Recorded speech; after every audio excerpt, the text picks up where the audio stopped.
Oh, only for a short while you have loaned us to each other, because we take form in the act of drawing us, and we take life in your painting us, and we breathe in your singing us, but only for a short while.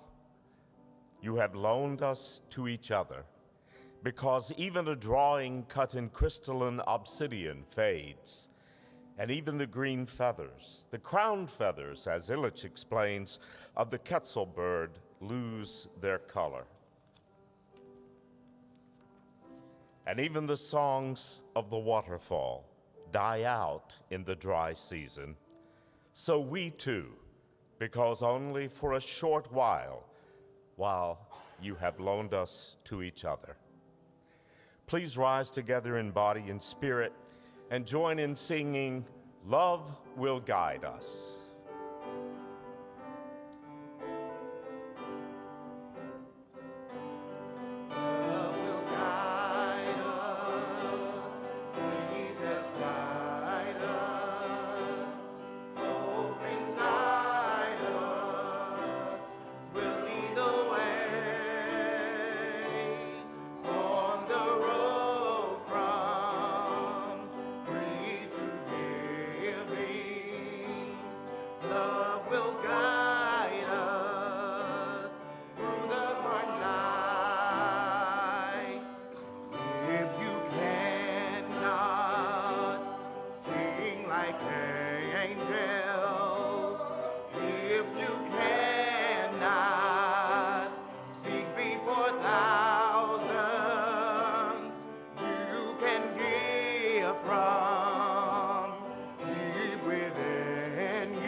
Welcome to the Unitarian Church of Baton Rouge. My name is Reverend Chris. Chris Long is my last name. One of your ministers here, your minister of congregational life. My pronouns of choice are he, him, his. I extend a heartfelt welcome to those visiting us for the first time. Thank you, thank you, thank you for joining us. We are glad you are here. Please do join members and friends of the congregation in our kitchen area for refreshments and coffee after the service. To those joining us live stream, good morning and welcome. We are also glad you are here. Please say hello to others there in the chat. Good morning. Wishing those who are mothers joining us today a very happy Mother's Day. Woo! There are also those amongst us who mother and have mothered a long time in any number of ways. Amen? A happy Mother's Day to you as well. We also know that this is a day that is hard for others for any number of reasons, from loss to death, from difficult relationships, from areas of the body that can't mother. Those realities are also welcomed here. Upon the chancel today, we have again with us the Reverend Sarah Dendy Green. Whoop, whoop.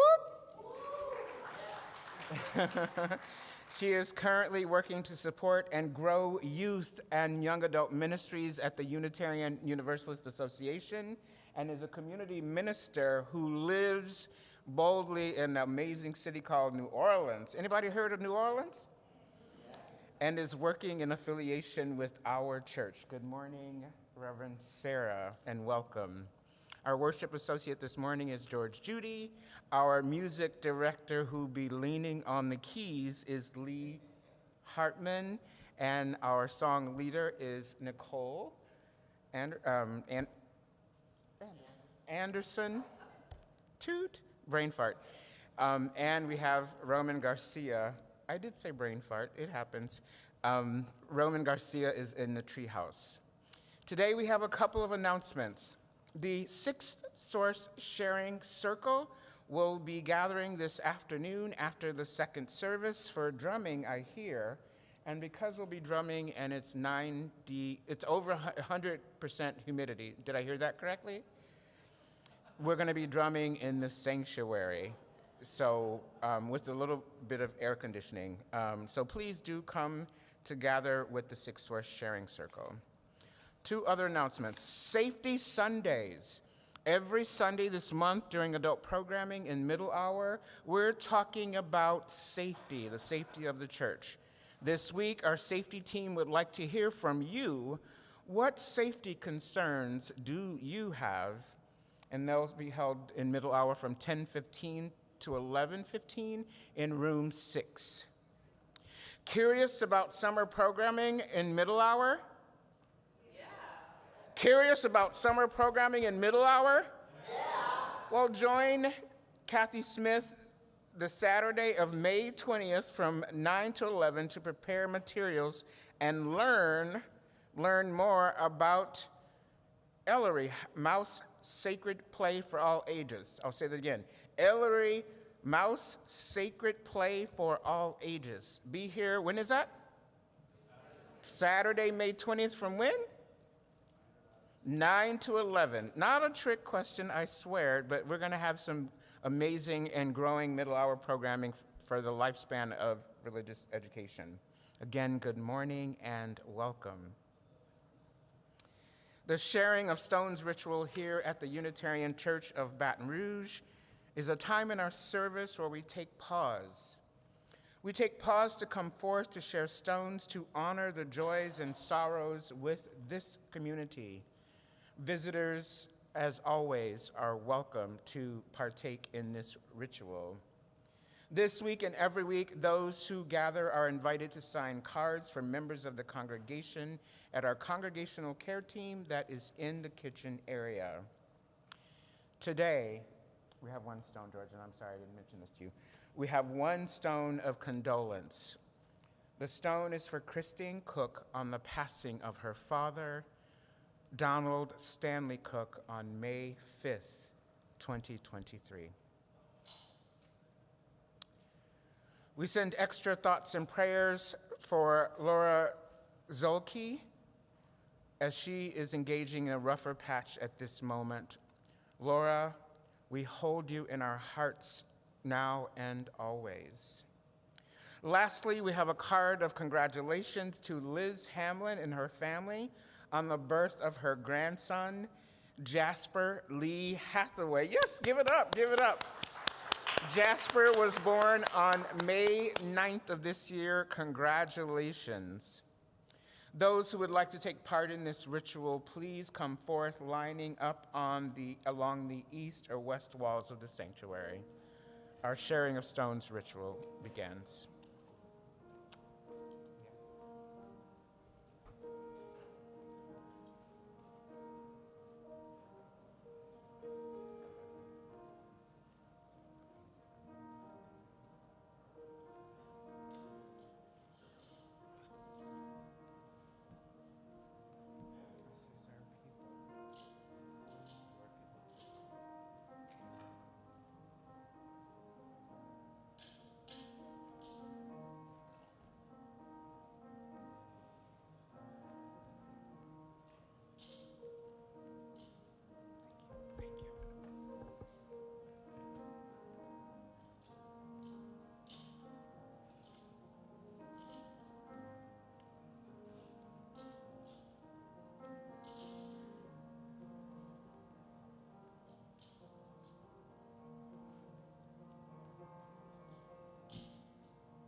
There's one. George. George.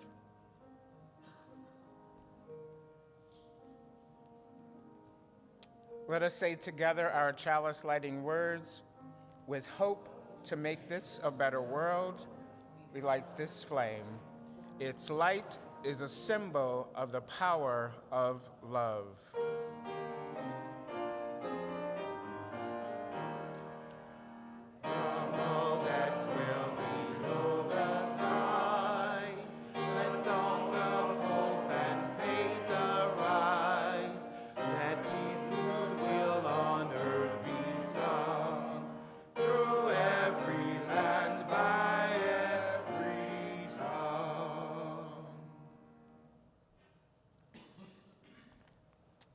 Each month, this congregation generously and with humility shares one half of its weekly offering for the month with a local organization that is extending our mission and current vision into the community. This month, one half of our collected offering will go to Capital City Alliance for the Homeless. Capital City Alliance for the Homeless, its mission holds the fundamental belief that everyone, no matter how depraved in circumstances of housing and necessities, is valued, entitled to dignity and respect, and deserving of community assistance and the opportunity to pursue a life of self-sufficiency. They work to advance the provisions of quality services for homeless and at-risk persons, to improve data collection, to educate the public, and to develop and promote responsive policies to prevent and end homelessness in the areas we serve. Can we get an amen for Capital City? Amen. Let us give generously. This morning's offering will be humbly accepted and shared in the same spirit. Will the ushers please come forward, and thank you.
Could we please give the police departments to the grandmothers?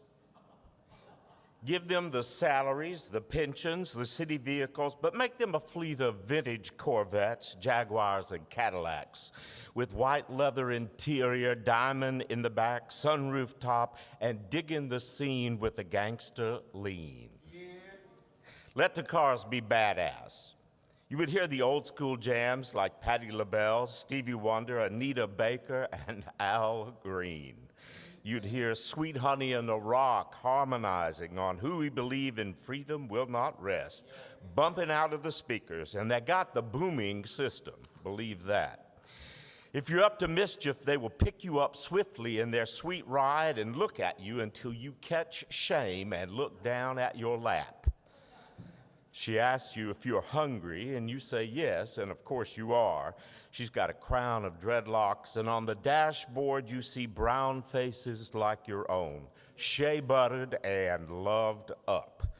And there are no precincts, just love temples.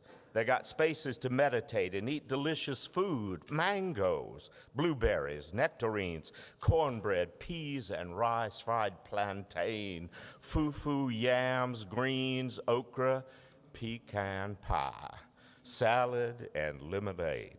Things that make your mouth water and your soul arrive. All the hungry bellies know warmth. All the children expect love. The grandmas help you with homework, practice yoga with you, teach you how to make jambalaya and coconut cake from scratch. When you're sleepy, she will start humming and rub your back while you drift off, a song that she used to have the record of when she was your age.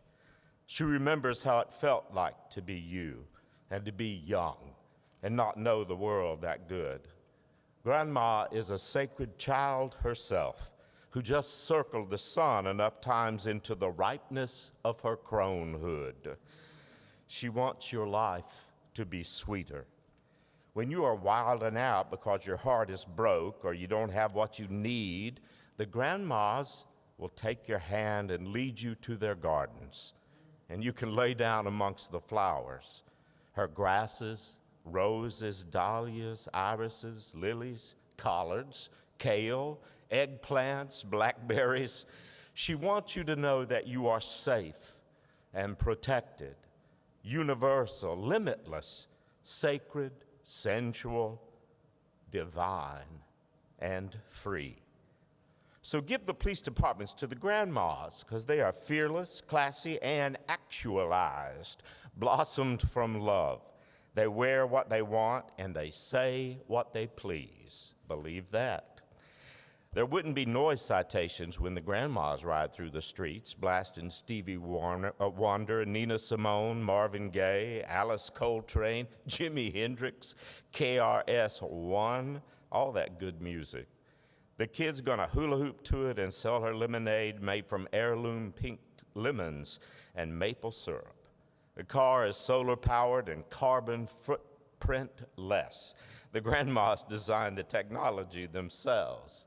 At night, they park the cars in a circle so all can sit in them with the sunroofs down and look at the stars, talk about astrological signs, what to plant tomorrow based on the moon's mood, and help you memorize Audre Lorde and James Baldwin quotes. She always looks you in the eye and acknowledges the light in you with no hesitation or fear. And Grandma loves you fiercely, forever.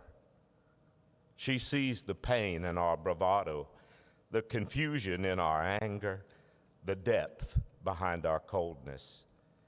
Grandma knows what oppression has done to our souls and is going to change it, one love temple at a time.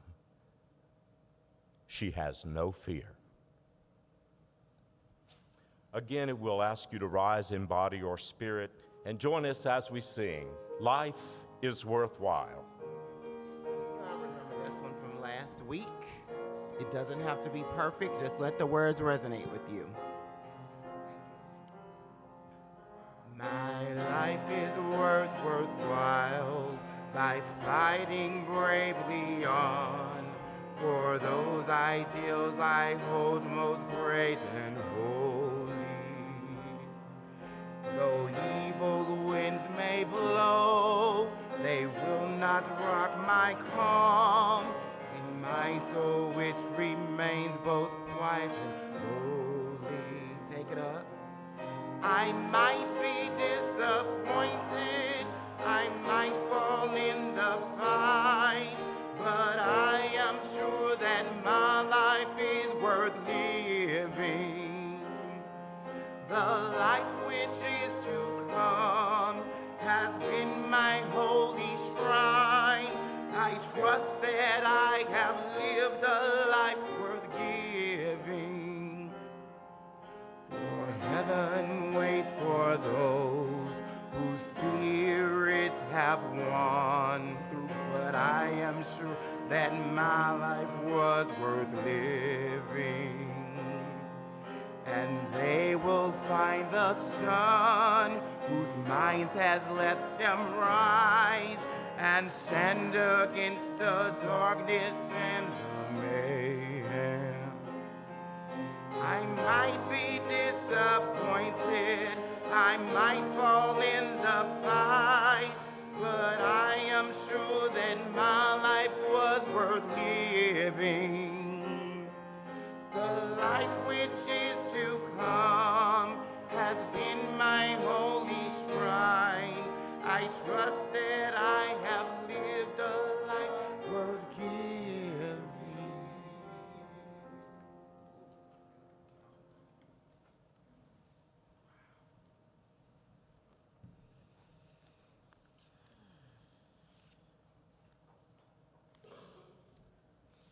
Good morning. Ooh, I feel short today. Okay, let's take that down.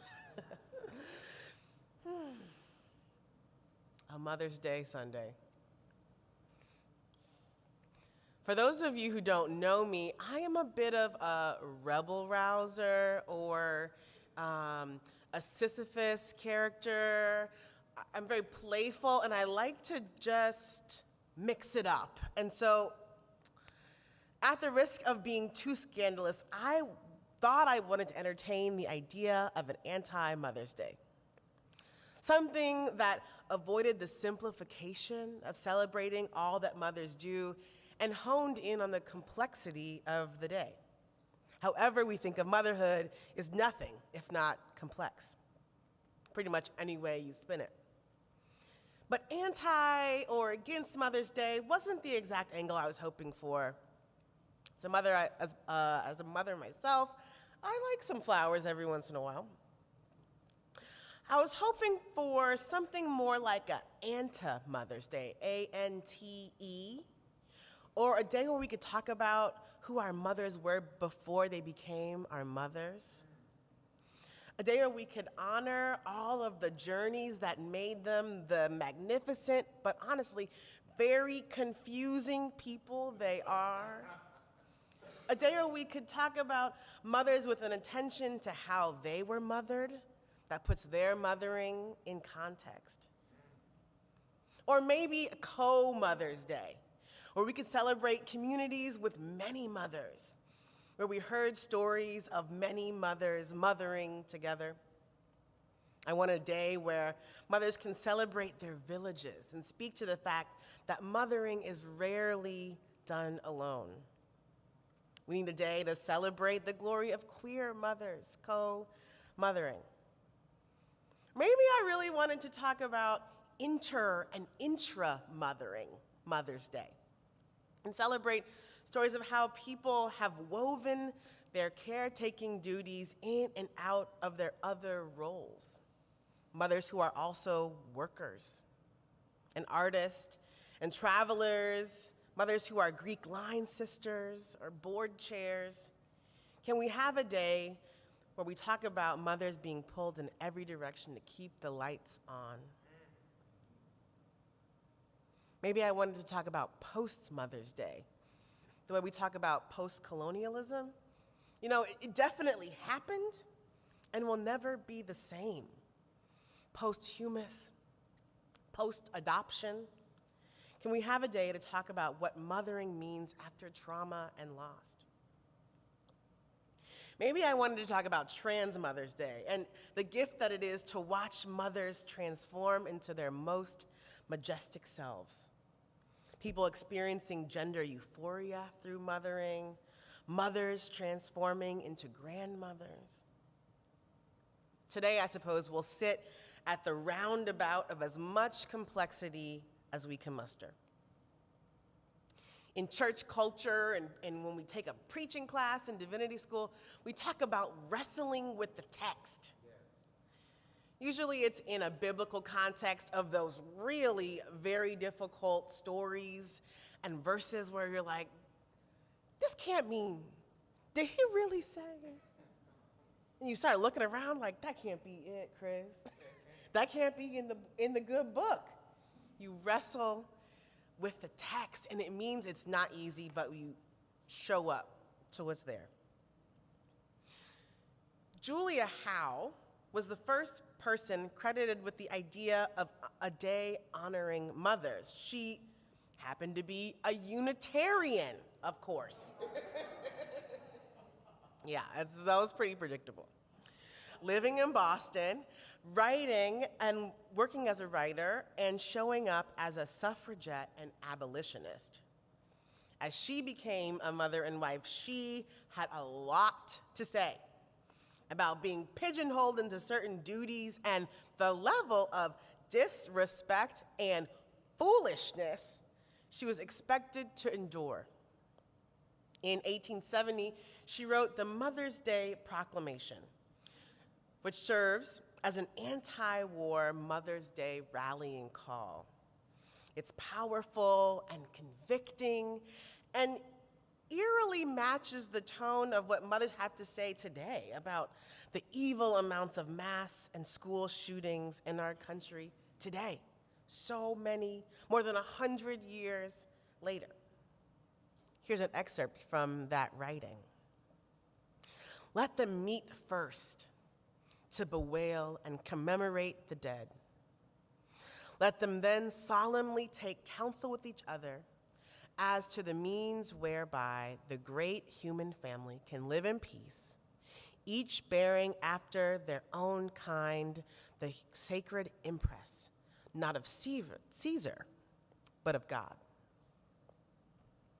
When I first read these words, I thought to myself, this is a definition of mothering that I can really get behind and a really good roadmap to what mothering could entail. To honor the legacy of those who have suffered and died before, to build community, and to strategize a world where people understand themselves in the image of God. What a blueprint. And as Julia Howe points to herself, more aspirational than anything close to reality, when people need to be fed, bills need to be paid, soccer calendars need to be synced in all of the places. But even her own story complicates this piece of writing. Like I mentioned before, she was an abolitionist and a suffragette in the late 1800s. This means that she too, in her justice work, was pulled in many directions, advocating for women to have a voice and knowing the imperative, the faithful imperative of ending slavery. But she, like many of her other peers, had an analysis that was thwarted and kind of ended there. It did not include a vision of racial equity and liberation. And so her movement for the women's voice, and perhaps this piece on Mother's Day, left out so many mothers. What then do we do with proclamations like these, that each can find their own kind, the sacred impress of God? With people like Julia, who have a clear, poignant call, but whose imagination just doesn't feel complete. You see, Julia is like many of our mothers, biological and not, who clearly have a poignant call, whose imagination and whose stories only get them so far. Certainly, she pushed us forward, and yet we are left to wrestle with the gaps, with her whole humanity as prophet and imperfect. And what about her mother? We can probably imagine how imperfect she was, how Julia was frustrated with her lack of imagination, frustrated with her unfinished becoming. And yet, that's part of what they are owed, a right to their own becoming, their own process. Not as an excuse for harm, certainly, but a right to their own story and to work out their own lives. In my job, we've been thinking about this UU program, Coming of Age. It's a program for middle schoolers, beginning of high school, and it's a little bit like confirmation. It's about helping them to become in this new phase of life. And as we started this journey in the middle of the pandemic, we started to affirm that we come of age many times in our lives.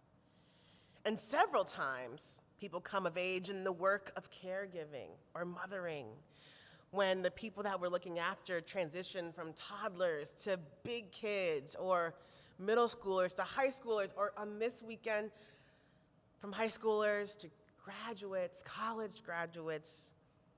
Caregivers go under their own coming of age. Part of what we owe to those mothers, to those caregivers, is complexity in their wholeness. That's hard to do because our world is so fragmented. We're encouraged, and there's privilege in keeping our head above water and ignoring everything else. One of the tools that I rely on is called interplay. And it's a set of practices that seeks to put ourselves back together, to remember our wholeness, our complexity.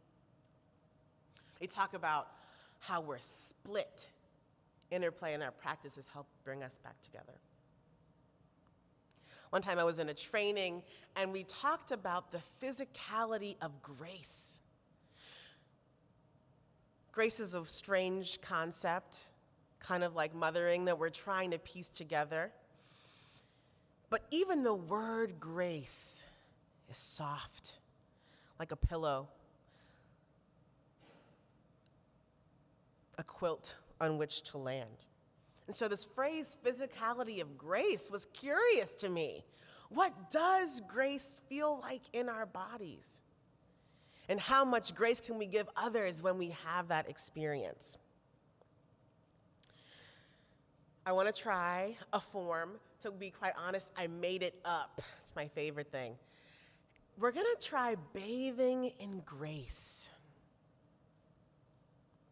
In a moment, I'll invite you to find a comfortable position, close and soften your eyes, and then begin to picture something that feels great to bathe in. I wonder if we'd like to bathe in a river of grace, in an ocean, in a bubble bath.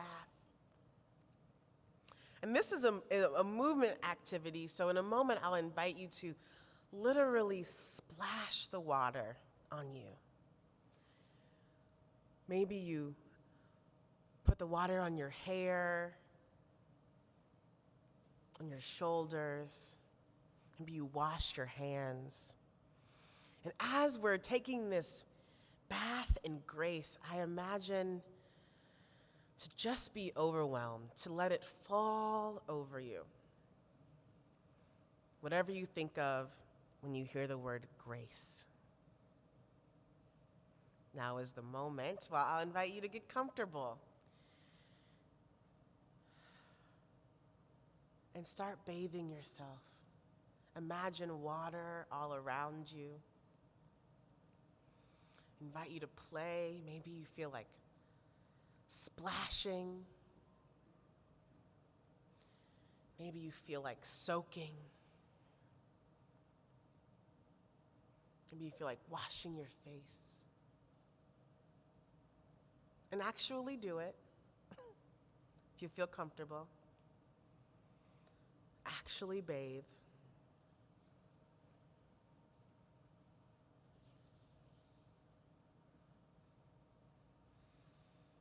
Maybe you're soaking and you feel the warm water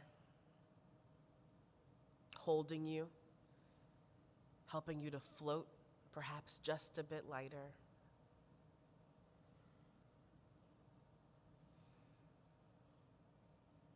I invite you to wash your hands with grace.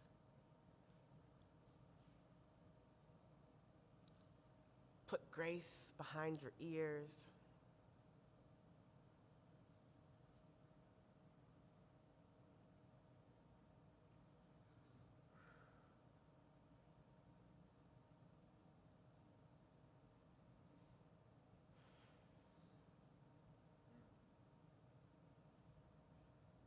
We could bathe in this grace all day.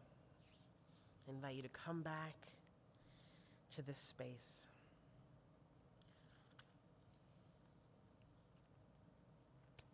The sisters and the aunties. In 1965, the Moynihan report came out. Now, to be fair, I don't know who told this man to write this thing.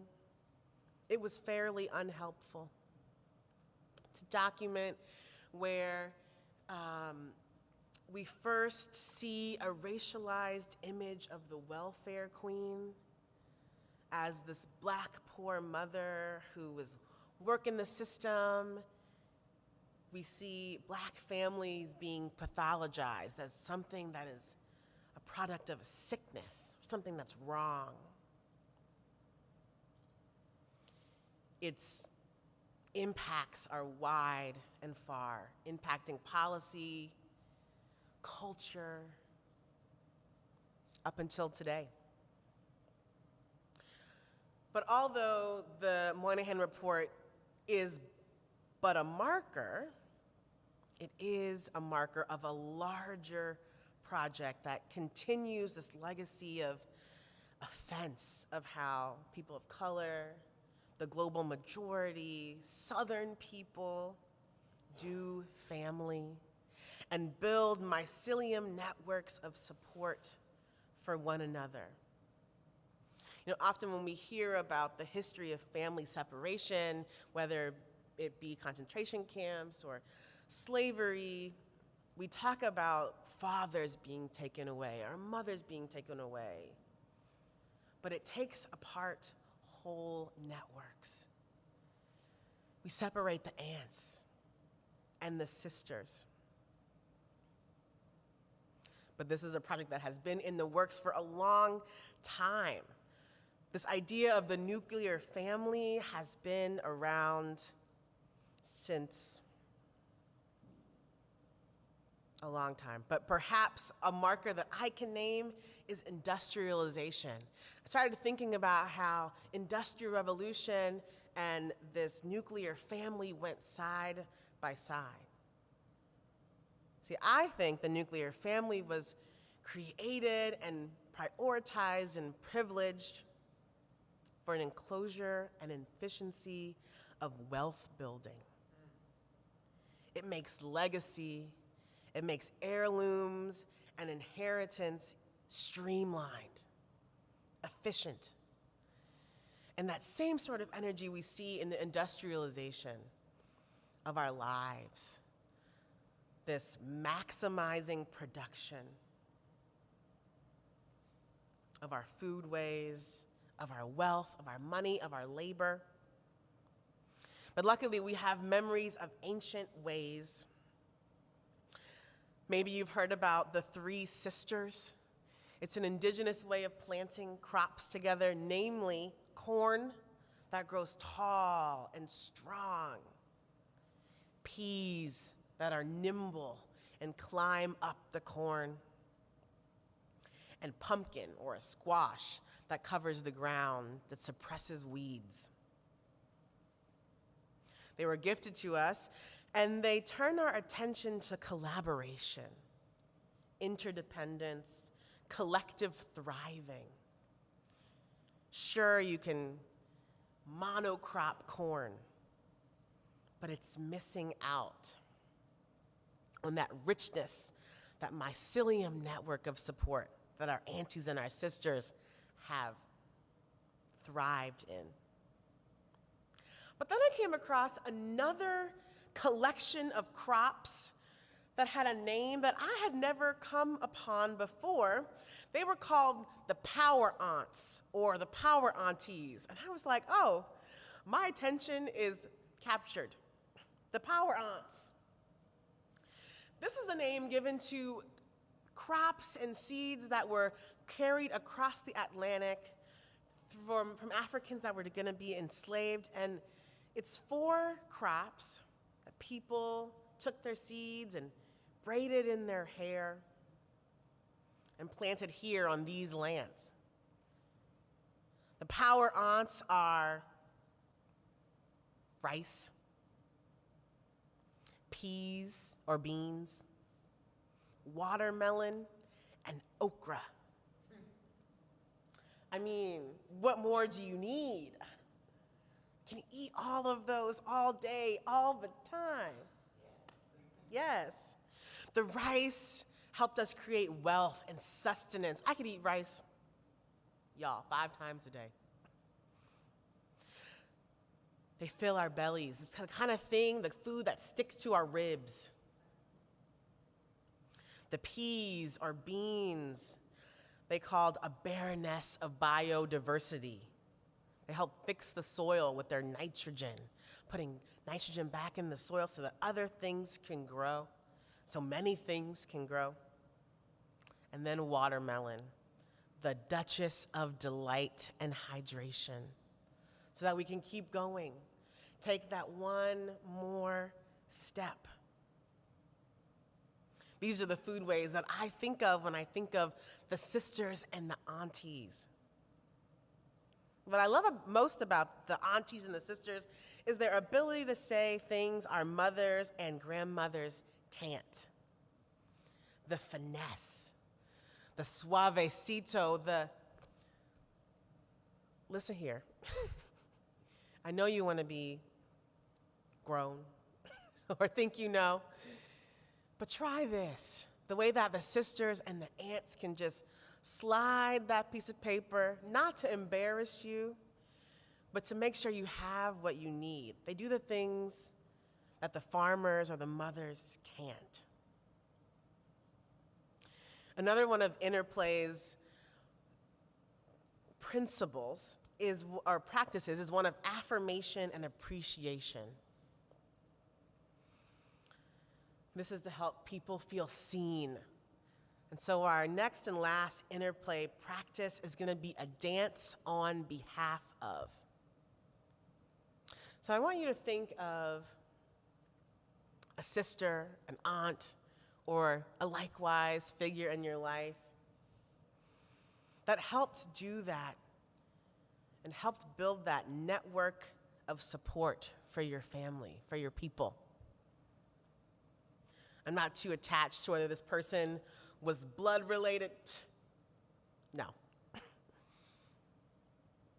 Have that person in mind. Invite you to do a dance, a chair dance, a hand dance on behalf of. And with your movements, tell this person all that you appreciate and affirm about them. Their wisdom, their abundance, their strength. If it's helpful, I invite you to close your eyes or soften your gaze and actually get your body moving. Maybe it only feels appropriate to do a dance on behalf of with your shoulders. Maybe you're getting your neck involved. But I want to push you to actually move. However slight feels comfortable. And do a dance on behalf of them. Let them know that you see them. That you got them. That you are because they are.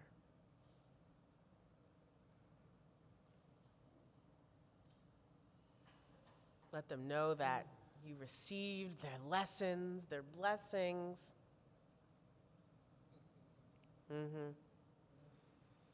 Let them know that they still make you laugh.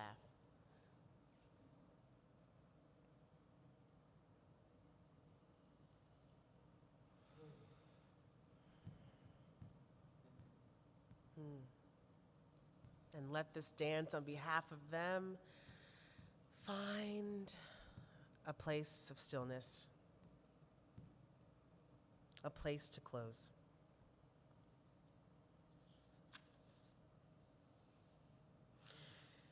So what do we do after we wrestle with the text? After we honor all of the things, all of the conflicts, all of the contradictions that make up these people who have found their way in our lives, for whom we call mother, grandmother, sister, aunt, what do we do? we wrestle with the text, and then we keep reading.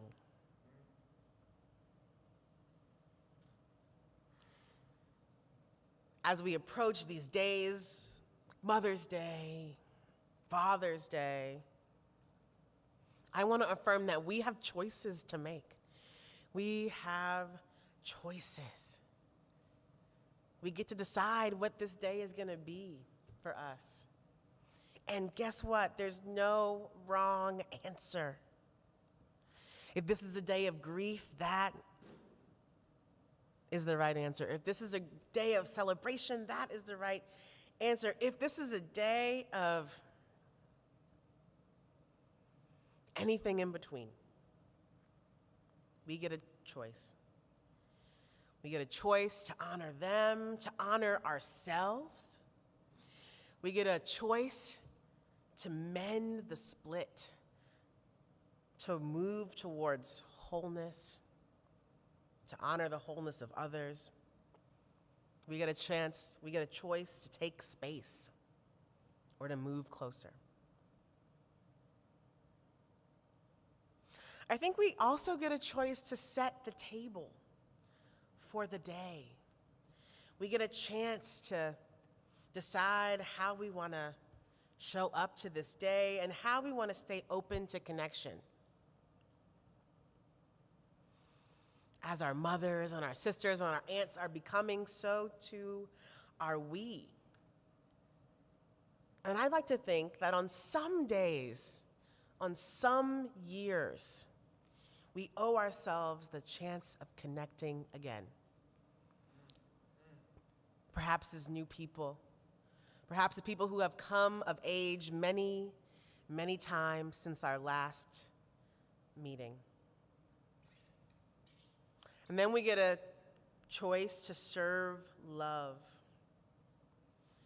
Wrestling with the text can mean showing up and tending to those connections that still feel healing, that feel good. We get a choice to lean in with appreciation and affirmation, to let people know what they meant to us, however complex, however grief-filled. We have a choice to lean in, to affirm and appreciate.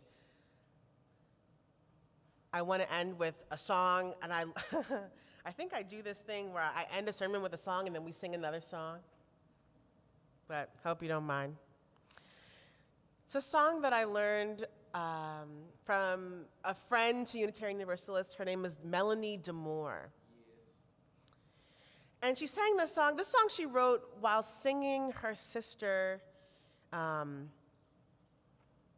onto the next plane of existence across the veil. And I've kept it close to my heart as a song to sing to my ancestors, to my mothers, to my sisters, to my aunts. That sets the table and that keeps serving love. It's called I'm Sending You Light. I'm sending you light to heal you, to hold you. I'm sending you light to hold you in love. I'm sending you light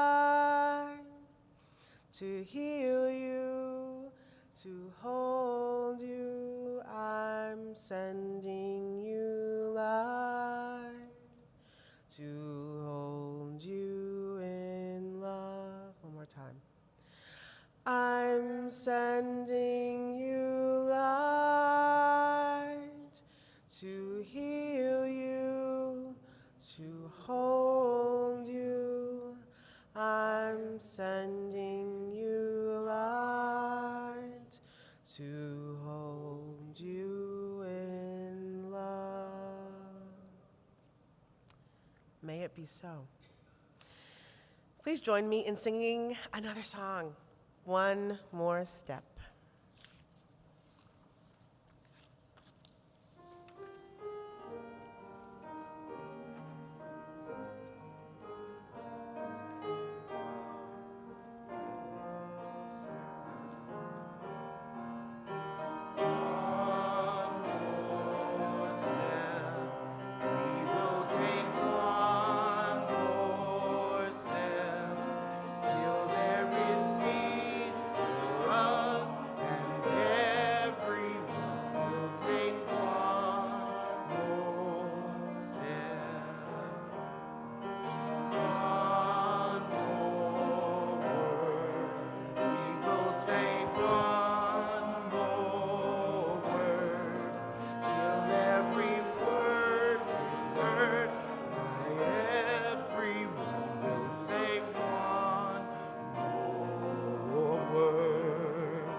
us wrestle with the text one more time.